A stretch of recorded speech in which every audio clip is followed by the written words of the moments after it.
ତୁଳା ରାଶିର ବୃହସ୍ପତି ତୃତୀୟ ଏବଂ ଷଷ୍ଠାଧିପତି ଯେଉଁଟାକି ସେ ତୃତୀୟାଧିପତି ଯଦି ଶୁଭଗ୍ରହ ହୋଇଯାନ୍ତି ତାଙ୍କ ଭିତରେ ଅଶୁଭତା ଆସେ ଏବଂ ତୃତୀୟ ସ୍ଥାନରେ ଯଦି ଶୁଭଗ୍ରହ ରହେ ସେ ତୃତୀୟ ସ୍ଥାନକୁ ଭଲ କରିଦିଏ ନିଜେ ଦୂଷିତ ହୋଇଯାଏ ମାନେ ତୃତୀୟ ସ୍ଥାନ ହେଉଛି ଏଭଳି ଏକ ସ୍ଥାନ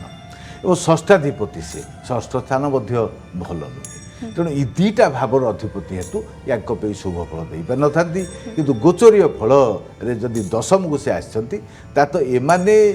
ରୁଗୁଣ ବ୍ୟକ୍ତି ବିଶେଷ ଷଷ୍ଠାଧିପତି ଯେଉଁମାନେ ପ୍ରତିଯୋଗିତା କରୁଥିବା ଲୋକ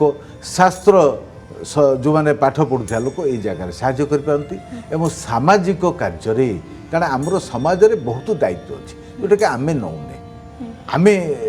ଟ୍ରେନରୁ ମିରର ନେଇ ଆସିବା କେଉଁଠି ଗୋଡ଼ି ଗଦା ହେଇଛି ରାସ୍ତା ପାଇଁ ଆମେ ବାଡ଼ିରେ ଆଣି ରାତିରେ ପକାଇଦେବା ଆମେ ଏଇଭଳି ସାମାଜିକ କାର୍ଯ୍ୟ ବହୁ ଲୋକ କରୁଛନ୍ତି ଯେଉଁଟା ଆମେ ଦେଖୁଛୁ ଯାହାକି ଆଦୌ ବୃହସ୍ପତି ଗୋଳମାଳ ହେଇଯିବ ଯଦି ଭଲ ଥିବେ ତ ସମାଜରେ କୌଣସି ପ୍ରକାର ଯଦି ଅସାମାଜିକ ତତ୍ତ୍ୱ କାମ କରୁଛନ୍ତି ତାଙ୍କୁ ପ୍ରତିବାଦ କରିବା ତାଙ୍କୁ ରୋକିବା ତୁଳା ଲଗ୍ନର ତୁଳା ରାଶିର ହେଉଛି ମୁଖ୍ୟ କାମ ବର୍ତ୍ତମାନ ତ ସମାଜରେ ଗୋଟେ ପ୍ରହରୀ ଭଳି ଇଏ ଦାୟିତ୍ୱ ନେବା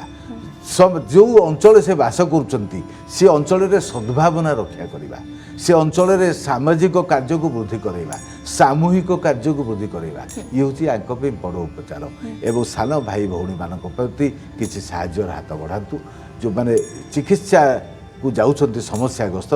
ଏ ଲୋକ ତାଙ୍କୁ ମଧ୍ୟ କିଛି ସାହାଯ୍ୟ କରନ୍ତୁ ୟାଙ୍କ ପାଇଁ ଭଲ ରହିବ।